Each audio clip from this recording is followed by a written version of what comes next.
من در طول 55 سال چی در تئاتر و چی در کینو بیشتر نقش‌های اجرا کردم و در بیشترین نقش‌های من اکثریتش مرا میکشند.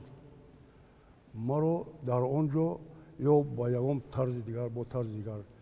امروز در حیات من یک روزی هست که جناب عالی مرا از نو احیا کرد، مرا زنده کرد. یک کوچکترین خاکسارترین صنعتکار را به دربارش ریگ زده به این خیلی عنوان بلندترین مرا صاحب گرداند.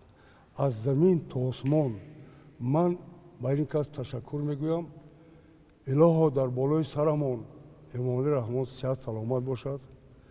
ما همه وقت دعاگوی آن هستیم که یکی از آرزوهای بلندترین آن شخص همین راغون است که منم یکی از کوچکترین صنعتکار آرزو دارم که همین راغون خدا با این کس قوت دهد، سلامتی دهد، نیرو دهد، همین نیروگاه نارون، همین نیروگاه راغون تیار شود. در هر یک خانه تاجیک، در هر یک خانه گرمی و روشنایی را ببینیم، بشنویم و اون روز ما از زمین تا آسمان شاد و خرسند میشویم. الها تاجیکستان آباد باشد.